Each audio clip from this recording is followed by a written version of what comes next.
الحمد لله رب العالمين والصلاة والسلام على سيد الأنبياء والمرسلين وعلى آله وصحبه أجمعين أما بعد فأعوذ بالله من الشيطان الرجيم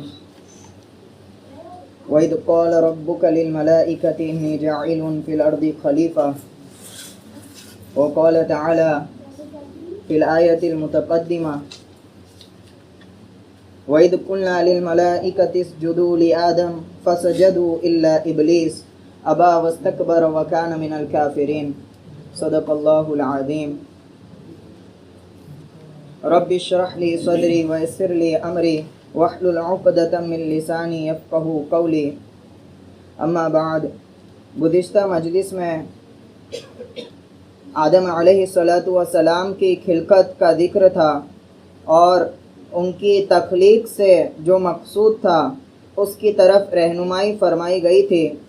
چنانچہ اللہ تعالیٰ نے فرمایا کہ میں زمین پر اپنا ایک نائب مقرر کرنا چاہتا ہوں، جس پر فرشتوں نے ایک درخواست کی، ایک سوال جو ہے پیش کیا کہ اس کام کے لیے ہم جو ہے حاضر ہے، آپ ہمیں استعمال فرمائیں بجز ایسی مخلوق کو پیدا فرمانے کے کہ جو اس اختیار کا غلط استعمال بھی کر سکتی ہے۔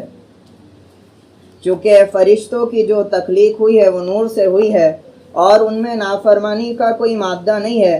وہ فرشتے ایسے ہیں جو نافرمانی کرنے کا ان کی ذات سے امکان نہیں ہے، جیسا کہ اللہ تعالیٰ نے فرمایا لا يعصون اللہ ما امرهم ويفعلون ما يؤمرون، کہ فرشتے ایسے ہوتے ہیں کہ جو کچھ ان کو حکم دے دیا جاتا ہے وہ اس کی نافرمانی نہیں کرتے، وَيَفْعَلُونَ مَا يُؤْمَرُونَ، اور وہی کرتے ہیں جس کا انہیں حکم دیا جاتا ہے۔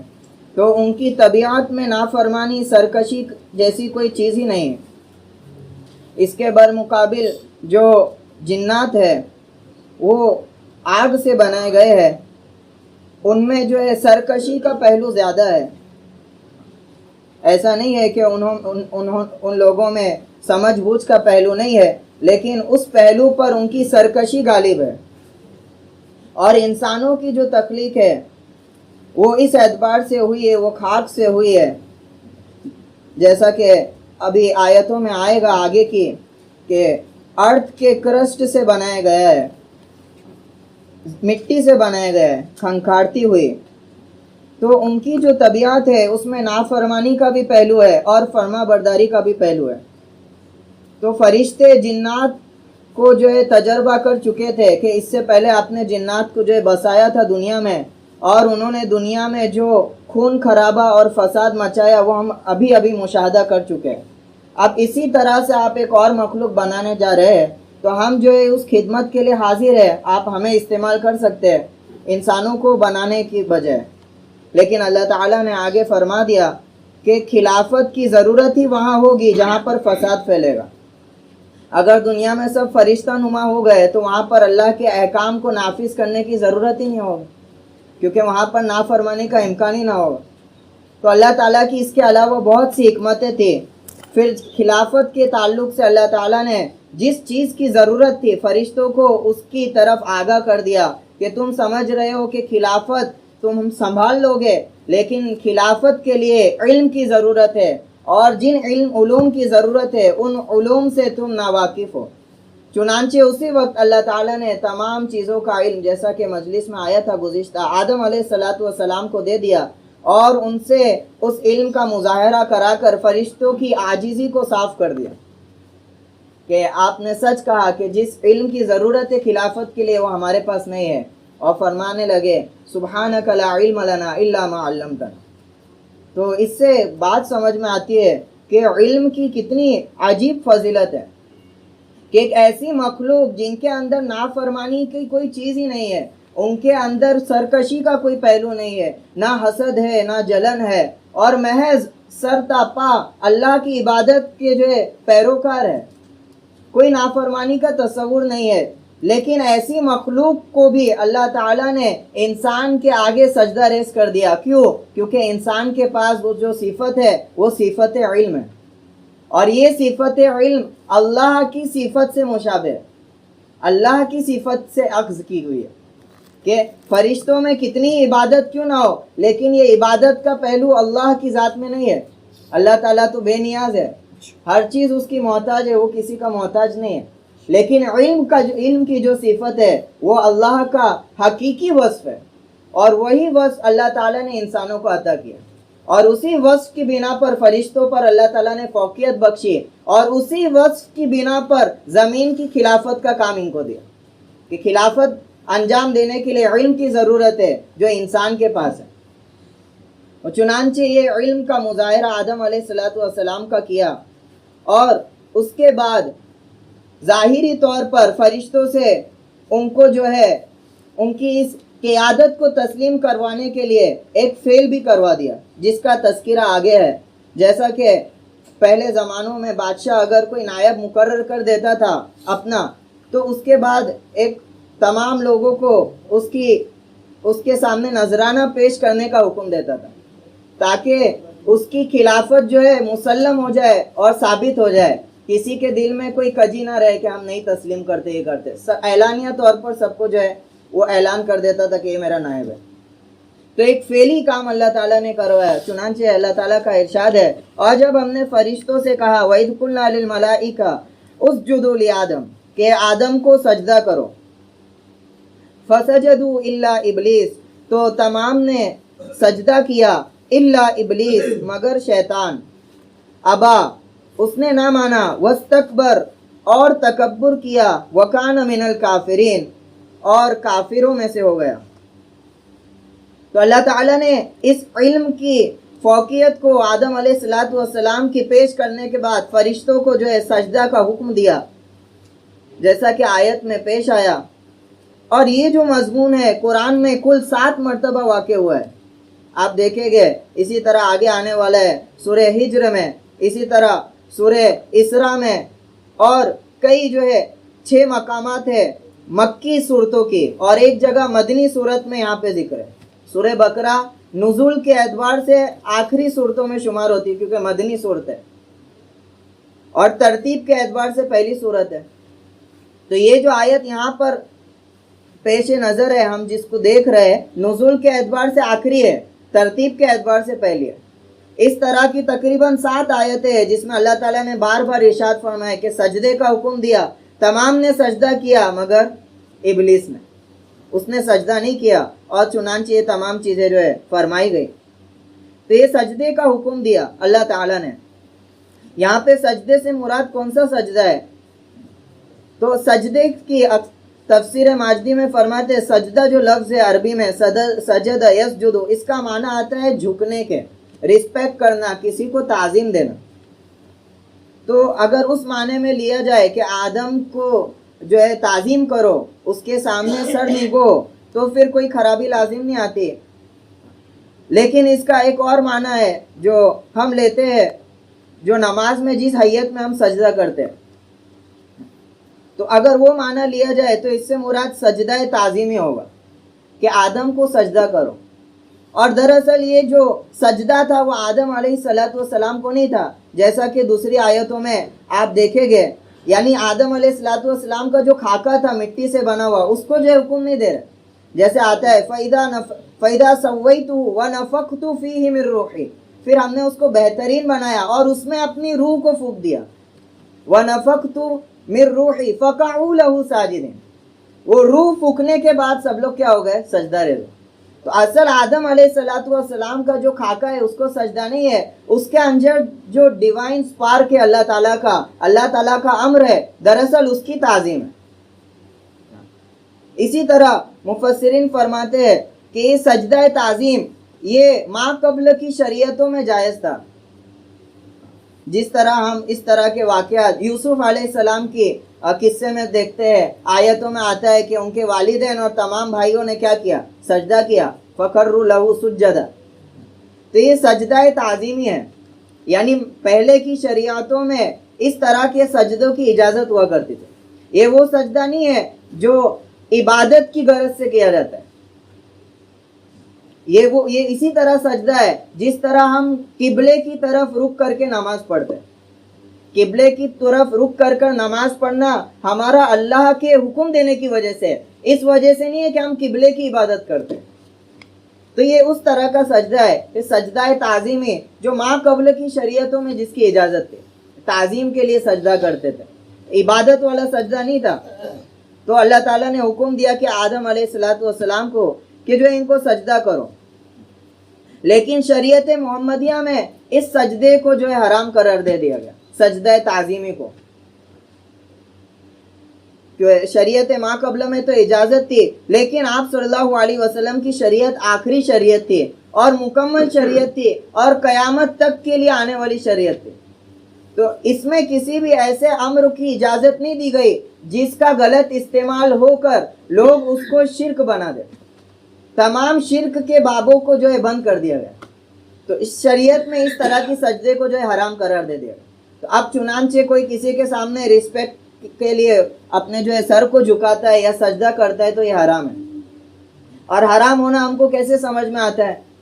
تو 20 صحابہ ہے جو سجدہ تعظیم کی جو روایت پر جو حرمت کی روایت کو نقل کرتے ہیں. محدثین کے نزدیک اصول ہے 10 صحابی بھی اگر کسی روایت کو نقل کرے تو وہ روایت تواتر میں بن جاتی ہے، متواتر ہو جاتی ہے. متواتر کی تعریف میں شروع میں بتلا چکا. تو یہاں پہ 20 صحابی جو ہے اس روایت کو نقل کر رہے ہیں. ترمذی، مسلم ہے. روایت کیا ہے؟ خلاصہ یہ ہے اس کا، آپ صلی اللہ علیہ وسلم نے فرمایا کہ اگر میں کسی کو سجدے کا حکم دیتا، سجدہ جائز تو نہیں ہے لیکن اگر میں کسی کو سجدے کا حکم دیتا تو عورتوں کو حکم دیتا کہ وہ اپنے شوہروں کو سجدہ کرے، مگر امر یہ ہے، بات یہ ہے کہ سجدہ میری امت میں جو ہے جائز نہیں کیا گیا. تو یہ روایت ہے جس سے سمجھ میں آتا ہے سجدہ تعظیمی جائز نہیں ہے. تو اس طرح کی تمام چیزوں کو سد باب کہتے جس کو، یعنی جو برائی کا ذریعہ بنے. سجدہ تعظیمی کوئی شرک نہیں تھا جو ماں قبل کے لوگ کرتے تھے، لیکن برائی کا ذریعہ بن سکتے تھے. لوگ تعظیم کی نیت کرتے کرتے کبھی معبود نہ بنا لے. تو اس شریعت میں اتنا احتیاط رکھا گیا کہ اس سجدے کو ہی کیا کر دیا گیا. اور عقل حیران ہوتی ہے کہ اتنی باریکیوں سے شریعت نے شرک کی جو ہے بابوں کو بند کیا ہے، اس کے باوجود لوگ شرک میں مبتلا ہو رہے ہیں. تو اس کی وجہ محض آپ صلی اللہ علیہ وسلم کی تعلیمات سے ناواقفیت ہے. جب ان علوم سے آدمی ناواقف ہوتا رہتا ہے تو شرک کے نئے نئے دروازوں کی طرف جو ہے بڑھتا چلا جاتا ہے اور اس کو عبادت سمجھ لیتا ہے، دین سمجھ لیتا ہے، اس کو خیال بھی نہیں ہوتا. تو یہ سجدہ تعظیمی تھا جو آدم علیہ السلام کو کرنے کا حکم دیا گیا. کیوں دیا گیا؟ تو ابھی بات آئی تھی کہ خلافت کا حکم دیا گیا تھا کہ میں اپنا ایک نائب بنانے والا ہوں. ظاہر سی بات ہے آپ کسی کو اپنا نائب بنا رہے تو اس کو آپ کو پاور بھی دینی پڑے گی، ایک فورس دینا پڑے گا اس کو. بغیر اس کو اختیارات دیے ہوئے خلافت دے دینا یہ کوئی معنی نہیں رکھتا ہے. تو آدمی کو اللہ تعالیٰ نے اختیارات دیے تو اس اختیارات کو ظاہر کرنے کے لیے سجدے کا حکم دے دیا گیا کہ آدمی گویا کہ مخدوم الخلق ہے، تمام مخلوق کا جو ہے خدمت لیتا ہے سب سے، سب پر جو ہے مخلوقوں کو اس کو جو ہے قابض کر دیا گیا ہے، مسخر کر دیا گیا ہے زمین و آسمان. تو اس اختیار کو گویا کہ اس کے ذریعے ظاہر کیا گیا کہ تمام چیزیں آدمی کو جو ہے قابو میں دے دی گئی، اختیار دیا گیا ہے دنیا میں. یہ چوری کرنے جائے گا تب بھی اس کو کوئی نہیں روک سکے گا، اور یہ نماز پڑھنے جائے گا تب بھی اس کو کوئی روک نہیں سکے گا. اور ان اختیارات پر جو فرشتے خدمت کر رہے ہیں، کوئی فرشتہ بارش برسانے والا ہے، ہر ایک کا ایک ڈومین ہے پرٹیکولر. ہر فرشتے نے گویا کہ آدم علیہ السلام کو سب کا اختیار دے دیا گیا، سب کو جو ہے اس کی بات ماننی ہے. تو دنیا میں اللہ تعالیٰ نے آدمی کو اختیار دیا گیا ہے. اس خلافت کی جو ہے گویا کہ ایک عملی جو ہے شکل تھی جو اللہ تعالیٰ نے یہاں پر جو ہے پیش کی کہ سب کو جو ہے سجدے کا حکم دے دیا گیا. اب آدمی کو اختیار ہے کہ اس اختیار کو کس طرح سے وہ استعمال کرتا ہے. تو سب نے جو ہے سجدہ کیا مگر ابلیس نے سجدہ نہ کیا. یہاں پہ یہ سوال آتا ہے کہ فرشتوں کو حکم دیا تھا سجدہ کرنے کا اور شیطان تو جو ہے فرشتہ نہیں تھا. تو یہاں پہ جو ہے مگر بول کر شیطان سے مستثنا کر دیا کہ سب فرشتوں کو حکم دیا سجدہ کرنے کا، سب نے کیا مگر ابلیس. تو ابلیس تو فرشتہ تھا بھی نہیں تو اس کو سجدے کا حکم بھی نہیں تھا. اس کا جواب یہ ہے کہ فرشتے جو تھے وہ اعلیٰ مخلوق تھے. جب اعلیٰ کسی مخلوق کو کسی چیز کا حکم دیا جائے گا تو اس سے ادنا مخلوق تمام تر اس حکم میں شامل ہوگی. تو مخاطب فرشتے تھے لیکن مراد تمام ان سے نیچے تر کی مخلوق تھے، ان سب سے یہ مراد. تو الا ابلیس، ابلیس نے سجدہ نہیں کیا. یہ ابلیس کون ہے؟ جس کو شیطان کہتے ہیں ہم. عزازیل اس کا نام تھا. ابھی جیسا میں نے اشارہ کیا کہ انسانوں کی تخلیق سے پہلے زمین میں جناتوں کا جو ہے بسر تھا، گزر بسر تھا، اور جب انہوں نے سرکشی کی تو فرشتوں کے ذریعے اللہ تعالیٰ نے پورے نظام کو کیا کر دیا، ان پر عذاب نازل فرمایا. اور یہ ابلیس کسی طرح جو ہے فرشتوں کے عذاب سے جو ہے بچا، اور اس نے کہا کہ میں ان کی جو ہے خرافات ہے اور جو ان کے فساد ہے اس میں شامل نہیں ہوں. اس طرح وہ اس عذاب سے تو بچ گیا، اور اس کے بعد مستقل فرشتوں کے ساتھ رہنے لگا. عبادت اور علم میں اگرچہ جن تھا یہ کیسے پتا چلا؟ سورہ کہف میں آپ کو اس کی طرف اشارہ پڑے گا. جیسا کہ میں نے بتایا کہ آخری آیت نزول کے اعتبار سے یہ ہم آخری آیت پڑھ رہے ہیں، ایسی 6 آیت پہلے گزر چکے. سورہ کہف میں اس کی صراحت ہے، کان من الجن ففسق عن امر ربہ، کہ شیطان جو ہے وہ جن میں سے تھا. سرکشی کا پہلو اس میں تھا، فرشتہ نہیں تھا. فرشتہ ہوتا تو فرشتہ تو نافرمانی کر ہی نہیں سکتے، ابھی بتلا ہے. تو جنات میں سے تھا. تو اس کے بعد فرشتوں کے ساتھ رہنے لگا، اور علم اور عمل میں اتنا زیادہ آگے بڑھ گیا کہ فرشتوں کو معلم الملائکہ کے لقب سے جو ہے ملقب ہو گیا، اتنا پارسا ہو گیا.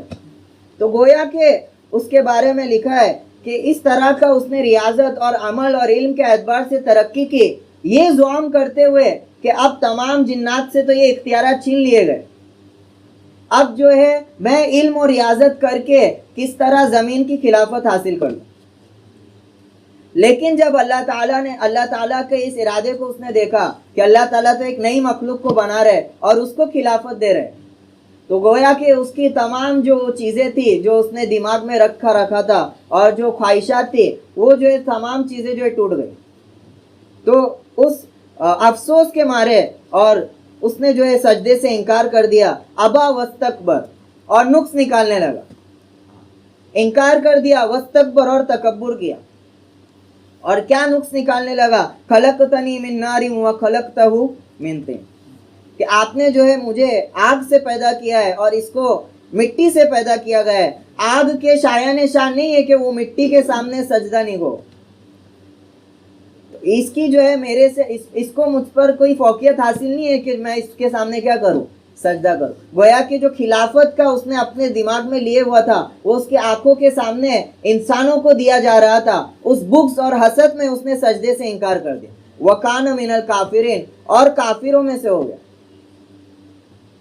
اللہ تعالیٰ کی نافرمانی کرنے پر. عزازیل اس کا نام تھا. ابلیس اس کا صفتی نام ہے. ابلس یبلس کہتے ہیں اللہ کی رحمت سے مایوس ہو جانا، تو اس کو ابلیس کہا گیا کیونکہ اللہ کی رحمت سے بالکل یہ مایوس ہو چکا ہے. اب اس کا مقصد کیا ہے کہ میری تو جو ہے معاملات خراب ہو ہی چکے ہیں، اب کس طرح میں زیادہ سے زیادہ لوگوں کو جو ہے ڈوبا لوں اپنے ساتھ. ہم تو ڈوبے تھے صنم، سب کو لے ڈوبے گئے. اپنے متعلق تو یہ بالکل مایوس ہو چکا ہے. اب اس کا مقصد یہ کہ کس طرح یہ جو خلافت کا منصب انسانوں کو دیا گیا ہے، میں کس طرح ان کی وہ حقیقت کو ظاہر کر دوں کہ میرے سے بہتر نہیں تھے. تو یہ مایوس ہو چکا ہے، اس لیے اسے ابلیس کہتے ہیں. تو اس نے انکار کیا اور تکبر کیا اور کافروں میں سے ہو گیا. یہاں پہ ایک سوال آتا ہے کہ اللہ تعالیٰ کے حکم کو نہ ماننے کی وجہ سے کافر ہوا. تو ایسے تو ہم اور آپ کتنے سارے حکم کی اللہ تعالیٰ کی کیا کر دیتے ہیں، نافرمانی کرتے. تو عمل کی یعنی اللہ تعالیٰ کے فرمان کی خلاف ورزی کرنا یہ کفر کا سبب ہے. تو ایسی بات نہیں ہے. فرشتے پہ جو یہ شیطان پر جو کفر کا حکم لگا اس کے رد کی وجہ سے لگا. ایک تو ہوتا ہے اللہ تعالیٰ کے احکام کا اقرار کرنا اور اس پر عمل کرنا، یہ آدمی کو شکر گزار بناتا ہے، ایمان والا بناتا ہے. ایک دوسرا درجہ ہے نیچے والا کہ اس احکام کو ماننا لیکن اس پر عمل نہ کرنا. اس سے آدمی فاسق اور فاجر بن جاتا ہے، کافر نہیں بنتا. ایک تیسرا درجہ ہوتا ہے کہ اس احکام کو تسلیم ہی نہیں کرنا، کہ آپ مجھے سجدہ کہنے کے لیے کر رہے لیکن میں اس سے بڑھتر ہوں، میں کیوں سجدہ کروں. یعنی اس نے احکام کو مانا ہی نہیں، اور اللہ کے کسی بھی حکم کو نہ ماننا آدمی کو کافر بنا دیتا. اس لیے فقہا نے لکھا ہے کہ نماز کا استخفاف بھی آدمی کو کافر بنا دیتا. ایک آدمی نماز نہیں پڑھ رہا ہے لیکن نماز پڑھنے کو اللہ کا حکم سمجھ رہا ہے تو یہ فاسق اور فاجر کہلائے گا. لیکن ایک آدمی نماز پڑھنے کو ضروری ہی نہیں سمجھے تو یہ آدمی کو کفر تک پہنچا دے. تو اس نے جو ہے اللہ کے حکم کی نافرمانی کی اور نافرمانی کے ساتھ اس کا انکار بھی کیا کہ یہ حکم جو ہے مناسب نہیں ہے. یہ کفر کی چیز ہے. اللہ کی جو ہے حکم کو جو ہے اس میں عیب اور نقص نکالنے لگے. تو آگے اللہ تعالیٰ نے پھر اس کو جو ہے دفع کر دیا جنت سے، اور جو بھی اس کے اختیارات تھے اس کو جو ہے اس اختیارات سے معزول کر دیا گیا اور ہمیشہ کے لیے ملعون کر دیا گیا. وَقُلْنَا يَا آدَمُ اسْكُنْ أَنْتَ. اب آدم علیہ السلام کی تخلیق مکمل ہو گئی. اب آدم علیہ السلام کو فرما رہے اللہ تعالیٰ وَقُلْنَا يَا آدَمُ اسْكُنْ أَنْتَ وَزَوْجُكَ الْجَنَّةَ وَكُلَا مِنْهَا رَغَدًا حَيْثُ شِئْتُمَا. اور ہم نے کہا اے آدم رہا کر تو اور تیری زوجہ جنت میں، وَكُلَا اور کھاؤ اس میں سے جو چاہو جہاں کہیں سے چاہو، حَيْثُ شِئْتُمَا وَلَا تَقْرَبَا اور پاس مت جانا، هَذِهِ الشَّجَرَةَ اس درخت کے، فَتَكُونَا مِنَ الظَّالِمِينَ ورنہ تم ظالموں میں سے ہو جاؤ گے. فَأَزَلَّهُمَا الشَّيْطَانُ عَنْهَا پھر ہلا دیا ان کو شیطان نے اس جگہ سے، فَأَخْرَجَهُمَا مِمَّا كَانَا فِيهِ پھر نکالا ان کو اس عزت و راحت سے جس میں وہ تھے، مما کانا فی. وَقُلْنَا اهْبِطُوا بَعْضُكُمْ لِبَعْضٍ عَدُوٌّ اور ہم نے کہا تم سب اترو، تم ایک دوسرے کے دشمن ہوگے.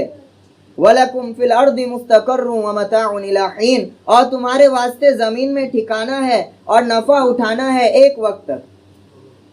اب یہ معاملہ اللہ تعالیٰ آگے کا ذکر کر رہے کہ آدم علیہ السلام اور ان کی زوجہ محترمہ حضرت حوا علیہ السلام. حضرت حوا علیہ السلام کے بارے میں آتا ہے اللہ تعالیٰ نے ان کو آدم علیہ السلام کی پسلی کی ایک ہڈی سے جو ہے پیدا کیا، اور اس پر کوئی صریح روایت نہیں ہے.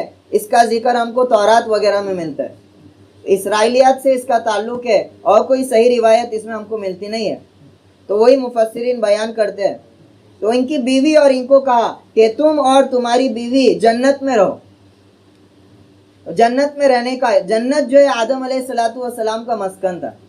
اب یہ کون سا جنت ہے؟ یہ کون سی جنت ہے؟ یہ وہ جنت نہیں ہے جنت الخلد اور جنت الجزا، یعنی ایسی جنت کہ جہاں پہ نکلنے کے بعد آدمی کبھی جو ہے وہاں سے نکلے گا نہیں، جو جنت الخلد سے ہم جس کو بولتے ہیں. تو یہ وہ والی جنت نہیں ہے. اس کی کیا کیفیت ہے وہ اللہ تعالیٰ کو معلوم ہے. بہرحال یہ جنت تھی اور اس کے کچھ قواعد تھے اس وقت رہنے کے، یعنی جو اعمال صالحہ کر کر آدمی جنت کا مستحق بنتا ہے، یہ وہ والی جنت نہیں تھی. یہ گویا کہ انعام کے طور پر جنت میں رکھا گیا، اور اس کے قاعدے قوانین کچھ دوسرے تھے. تو ان کو کہا کہ تم اور تمہاری زوجہ جو ہے جنت میں رہو اور جہاں کہیں سے چاہو وہاں سے کھاؤ. رغدن کہتے ہیں بلا مشقت، بغیر کسی کمی کے رزق کا مل جانا، بہت زیادہ مل جانا. تو یہ نعمت تھی ان کی کہ جہاں کہاں سے چاہیے تمہیں جو ہے رزق حاصل کرو. حیث شئتما متعین جگہ نہیں تھی، جگہ کی فراوانی تھی، کہاں سے کھانا ہے وہاں سے کھاؤ. اور کہا گیا کہ اسکن انت وزوجک الجنہ، آپ اور آپ کی اہلیہ رہے. تو اس سے اشارہ ملتا ہے کہ عورت جو ہے وہ سکونت میں آدمی کے تابع ہے. جہاں پر آدمی کا مسکن ہوگا وہیں پر کس کا مسکن ہوگا؟ عورت کا مسکن ہوگا. دونوں کو ایک ساتھ نہیں کہا اسکنا کہ تم دونوں رہو، اسکن انت وزوجک الجنہ کہ تم اور آپ کی اہلیہ جو ہے رہو. اس طرح کا جو ہے حکم دیا. لیکن آگے ایک ممانعت فرما دی، ولا تقربا هذه الشجرہ کہ اس درخت کے قریب مت جانا، فتکونا من الظالمین اگر چلے گئے تو نتیجہ کیا ہوگا کہ تم ظالم اور ظلم کرنے والوں میں سے ہو جاؤ. تو یہ آدم علیہ السلام کو حکم دیا گیا تھا. وہ شجر کون سا تھا، درخت کون سا تھا، اس کے متعلق بھی کوئی صحیح روایت نہیں ملتی ہے. اللہ تعالیٰ کا کلام اس کے متعلق خاموش ہے. مفسرین بعض اقوال نقل کرتے ہیں کہ وہ درخت جو ہے وہ گیہوں کا تھا، اور بعض کہتے ہیں کہ وہ انگور کا تھا، اور بعض کہتے ہیں انجیر کا تھا. لیکن جو ہے اللہ کا کلام جب اس سے خاموش ہے تو اس کی زیادہ توہم ہمیں نہیں لگنا چاہیے. ایک درخت تھا، اللہ تعالیٰ نے کہا اس کے پاس بھی مت جانا. تو یہ اللہ تعالیٰ کا انسانوں کو سمجھنا ہے اور انسانوں کی فطرت کو سمجھنا ہے کہ جو سیگا اللہ تعالیٰ نے لے کر آیا، ایسا نہیں کہا کہ یہ درخت کے پھل کو مت کھانا.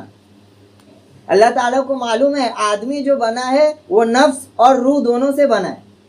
نفس کا جو تقاضا ہوتا ہے وہ ہر طرح کی پابندی سے آزادی کو چاہتا ہے، کسی قسم کی پابندی میں رہنا نہیں چاہتا ہے۔ اور روح کا جو غذا ہے وہ پابندی ہے۔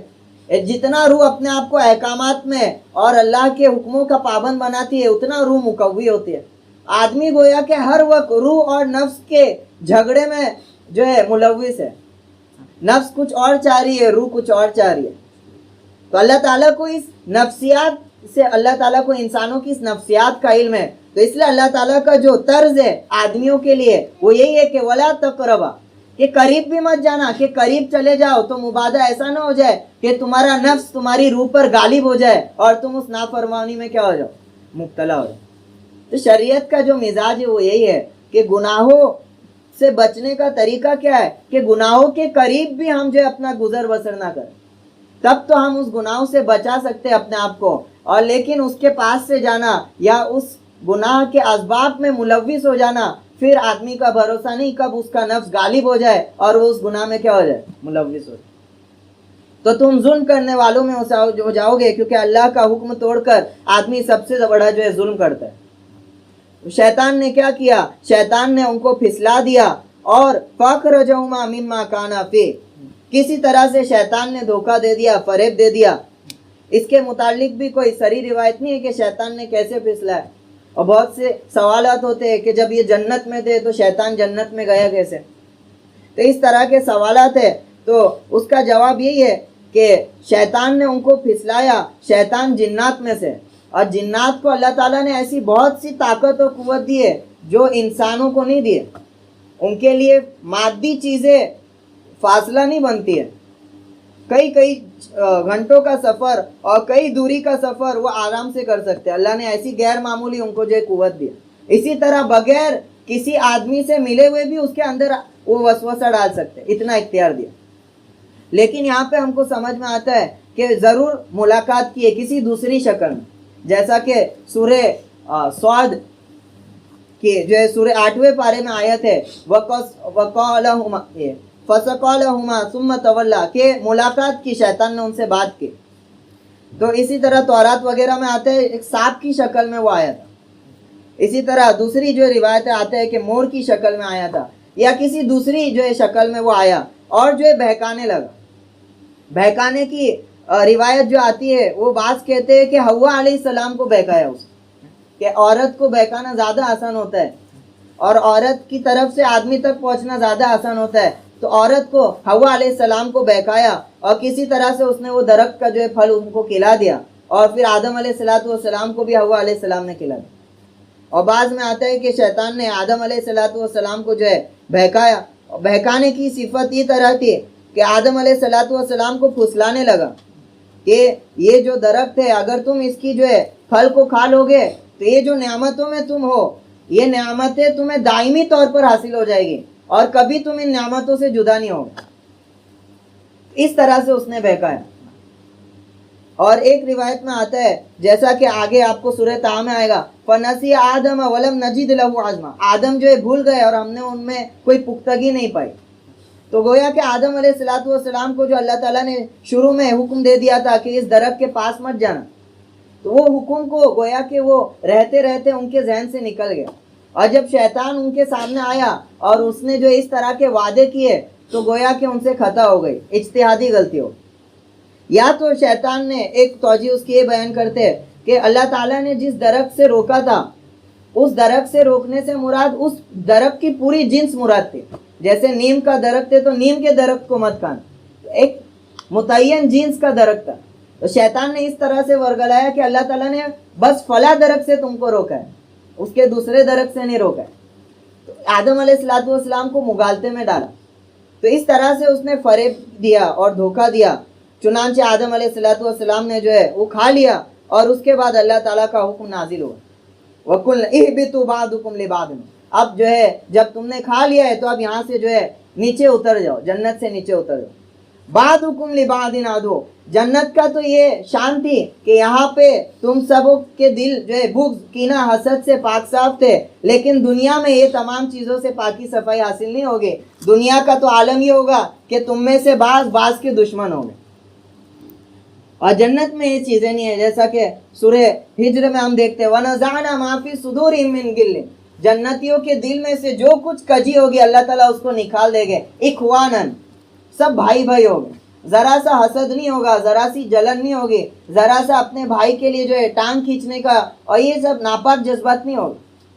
تو اللہ تعالیٰ نے جب جنت سے نکال دیا تو یہ بھی فرما دیا بعضکم لبعض عدو، دنیا میں یہ حال ہوگا کہ بعض بعض کے کیا ہوگا، دشمن ہوگا۔ وَلَكُمْ فِي الْأَرْضِ مُسْتَقَرٌّ وَمَتَاعٌ إِلَىٰ حِينٍ، اور زمین میں تمہارے لیے کچھ ٹھکانہ ہے، وَمَتَاعٌ، اور نفع کا کچھ سامان ہے، إِلَىٰ حِينٍ، کچھ وقت کے لیے۔ یہاں پہ یہ نشاندہی فرما دی کہ دنیا میں جو بھیجا جا رہا ہے وہ بھی ہمیشہ کے لیے نہیں بھیجا ہے، وہ جو ایک متعین وقت کے لیے تم کو جانا ہے، اور پھر اس متعین وقت کو پورا کر کے جو ہے تم کو اپنے رب کی طرف واپس لوٹنا ہے۔ تو یہ عذاب جو ہے گویا کہ اللہ تعالیٰ کا جو ہے مرتب ہو گیا۔ اب یہ مسئلہ ہے کہ نبیوں کی ذات سے نافرمانی ہو سکتی ہے نہیں ہو سکتی؟ اہل سنت والجماعت کا عقیدہ ہے کہ جتنے بھی نبی ہیں علیہم الصلاۃ والسلام وہ سب معصوم ہیں، ان سے گناہ نہیں ہو سکتا۔ تو پھر اس طرح کی روایتوں کا اور اس طرح کی آیتوں کا کیا جواب ہوگا؟ یہاں پہ آدم علیہ الصلاۃ والسلام کا واقعہ ہے، آگے جا کے یونس علیہ السلام کا جو واقعہ آئے گا، اسی طرح بعض نبیوں کی جو ہے کچھ جو ہے ایسی چیزیں قرآن میں نقل کی گئی۔ اس کا جواب یہ ہے کہ نبیوں کی ذات سے کوئی بھی گناہ جان بوجھ کر نہیں ہو سکتا، قصداً وہ کوئی گناہ نہیں کر سکتے یا کوئی نافرمانی نہیں کر سکتے۔ کیوں؟ کیونکہ نبی انسانوں اور اللہ کے درمیان واسطہ ہے شریعت کا۔ اگر نبی سے گناہ ہونے لگے تو وہ پوری شریعت جو نبیوں سے ہم کو مل رہی ہے وہ سب مشکوک ہو جائے گی، وہ حجت ہی نہیں رہے گی اگر نبی کی ذات بھی معصوم نہیں رہے گی۔ تو اہل سنت والجماعت کا عقیدہ ہے کہ تمام انبیاء علیہ الصلاۃ والسلام معصوم ہیں، ان سے جان بوجھ کر کوئی گناہ نہیں ہو سکتا، اور یہ سب جو خطا ہے وہ گناہ کے قبیل سے نہیں ہے، وہ اجتہادی غلطی ہے، یعنی سمجھنے میں غلطی ہو گئی، یا سیئات المقربین، فرمایا کہ حسنات الابرار سیئات المقربین، کہ نیک لوگوں کی نیکی مقرب لوگوں کا گناہ شمار ہوتی ہے۔ کہ انبیاء علیہ الصلاۃ والسلام اللہ سے اتنے قریب ہے کہ ایسے افعال جو نیک لوگ کر دے تو وہ نیکی میں شمار ہے، لیکن انبیاء کی ذات سے اگر وہ سرزد ہو جائے تو وہ گناہ ہے، یعنی ان کی شان اتنی زیادہ ہے کہ نامناسب چیز بھی ان سے سرزد ہو جائے تو اللہ کی تنبیہ آتی ہے۔ یہ نامناسب چیزیں جو ہے آدم علیہ الصلاۃ والسلام اسی طرح نبی ہے تو اجتہادی غلطی مراد ہوتی ہے۔ ایسا نہیں ہے کہ آدم علیہ الصلاۃ والسلام جانتے تھے وہ گناہ کبیرہ ہے اور پھر جان بوجھ کے اس کا ارتکاب کیا، جیسا کہ ابھی آیت بتائے فنسی ہے، بھول گئے تھے۔ تو نبی جو ہے معصوم عن الخطا ہے، گناہ سے پاک ہے، نبی کے علاوہ کوئی معصوم نہیں ہے، یہ بھی ہمارا عقیدہ ہے، نبی کے علاوہ کوئی معصوم نہیں ہے، گناہ ہو سکتا ہے لیکن نبی کی ذات سے گناہ نہیں ہو سکتا ہے۔ نبی کی ذات سے یہ تصور نہیں ہے کہ جان بوجھ کر اللہ کی نافرمانی معلوم ہونے کے باوجود اس کا کیا کرے، ارتکاب کرے، یہ نبی کی ذات سے نہیں ہو سکتا۔ تو اس طرح کی جو ہے غلطیاں ہے۔ اسی طرح ایک روایت ہے ابن ماجہ کی اور مسلم کی، موسیٰ علیہ السلام اور آدم علیہ الصلاۃ والسلام کا جو ہے مناظرہ اس میں ذکر کیا گیا کہ موسیٰ علیہ السلام اور آدم علیہ الصلاۃ والسلام کا جو ہے مذاکرہ ہوا۔ موسیٰ علیہ السلام نے کہا کہ اے ہمارے ابا جان، آپ کی غلطی کی وجہ سے ہم کو جو ہے زمین میں اتار دیا گیا اور ہم کو جو ہے رسوا کر دیا گیا۔ تو آدم علیہ الصلاۃ والسلام نے جواب دیا کہ تم وہی موسیٰ ہو جس کو اللہ تعالیٰ نے کلیم اللہ بنایا، تم مجھے ایسی خطا پر ملامت کر رہے ہو جس کا میرے ساتھ سرزد ہونا میری پیدائش کے 40 سال پہلے ہی طے ہو چکا تھا،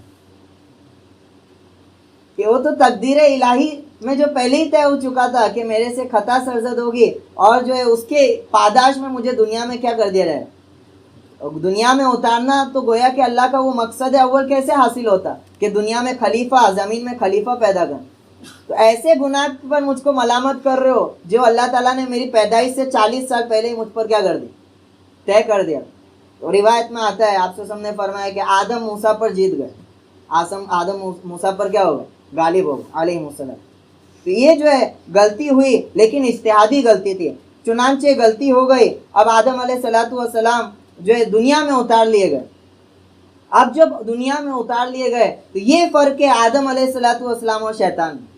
جب غلطی پر دنیا میں آ گئے نہایت پشیمان اور افسوس زدہ ہو گئے کہ خدائے وحدہ لا شریک لہو جس نے مجھے ایسی نعمتیں دی تھی اس کی نافرمانی مجھ سے سرزد ہو گئی، پریشان ہو گئے ایک دم، اور اس پریشانی کو باہر ظاہر کرنے کا طریقہ ان کو نہیں سمجھ رہا تھا کہ اس شرمندگی کو کس طرح میں ظاہر کروں، کس طرح اللہ تعالیٰ سے جو ہے معافی مانگوں، کہ ہو سکتا ہے میں کچھ کلمات کہوں لیکن وہ بھی اللہ کی شان کے کیا ہو، مناسب نہ ہو۔ بڑی عجیب آیت ہے یہاں سے، فَتَلَقَّى آدَمُ مِن رَبِّهِ كَلِمَاتٍ فَتَابَ عَلَيْهِ، پھر سیکھ لیے آدم علیہ السلام نے اپنے رب سے چند باتیں، کہ اللہ تعالیٰ نے کچھ کلمات آدم علیہ السلام کو القا کر دی، ان کی پریشانی کو دیکھا، ان کی افسوس اور ندامت کو دیکھا، تو اس پر رحم کرتے ہوئے اللہ تعالیٰ نے کلمات ان پر القا کر دی، اور وہ کلمات کو آدم علیہ السلام نے کہے۔ وہ کلمات کیا تھے؟ تو دوسری آیت سے ہم کو سمجھ میں آتا ہے، قال ربنا ظلمنا انفسنا وان لم تغفر لنا وترحمنا لنكونن من الخاسرین، فتاب علیہ، جیسے ہی انہوں نے یہ کلمات کہے اللہ تعالیٰ نے جو ہے ان پر جو ہے توبہ کر لی، یعنی ان کی توبہ کو قبول کر لیا۔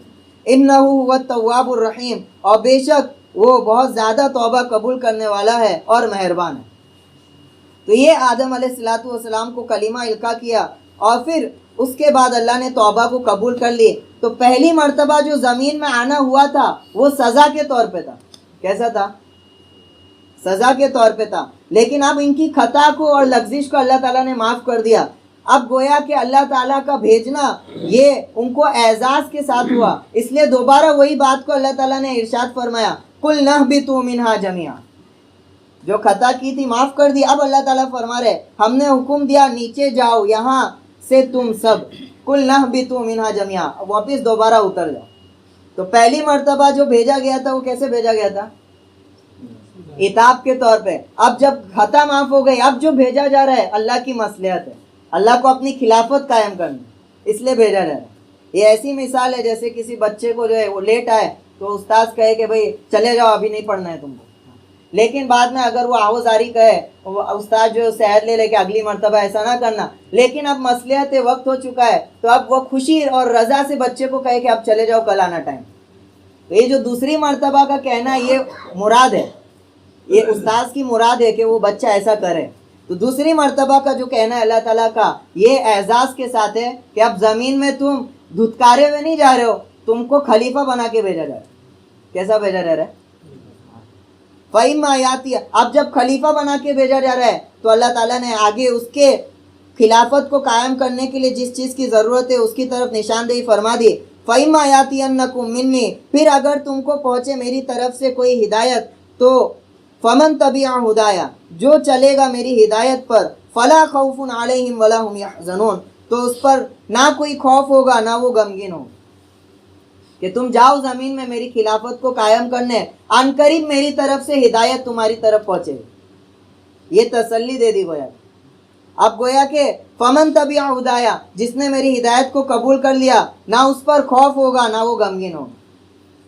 یہ ایک بشارت بھی دے دی کہ تم کو جانا ہے اور بس میرے احکامات کو جو ہے پکڑے رہنا ہے، میری وحی کو جو ہے قبول کرنا ہے۔ خوف کہتے ہیں کسی چیز کے واقع ہونے سے پہلے اس کے واقع ہونے کی امید پر ڈرنا، گھبرانا کہ ایسا ہو جائے گا تو کیا ہوگا۔ اور حزن کہتے ہیں کسی چیز کے ہو جانے پر غمزدہ ہونا۔ تو جو یہ لوگ ہو گئے یعنی جنہوں نے دنیا میں رہ کے اللہ کی وحی کو کیا کر لیا، قبول کیا ہوگا، ہدایت کو قبول کیا ہوگا، آخرت میں ان کو جو نعمت ملے گی یہ مختصر سے جملے میں تمام نعمتوں کا نچوڑ اللہ تعالیٰ نے کر دیا۔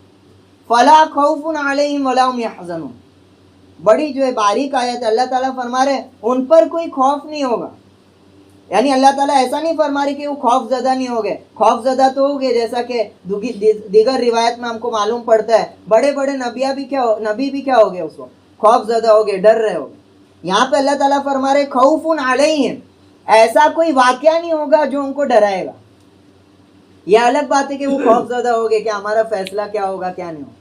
وَلَا هُمْ يَحْزَنُونَ، اور وہ غمگین نہیں ہوگے جو چیزیں انہوں نے دنیا میں کی اس پر، یعنی دنیا میں انہوں نے اپنی خواہشات کو قربان کر کر اللہ تعالیٰ کی ہدایت کی تابع داری کی، تو اس سودے پر ان کو غمگین اور غمزدہ جو ہے محسوس نہیں کرے۔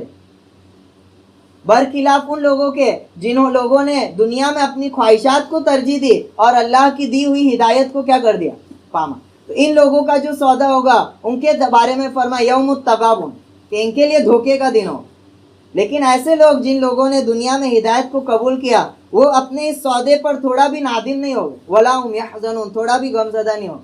اور یہ دو چیزیں ایسی ہیں جو دنیا میں بڑے سے بڑے بادشاہ کو حاصل نہیں ہو سکتی، دنیا میں بڑے سے بڑے مالدار کو حاصل نہیں ہو سکتی.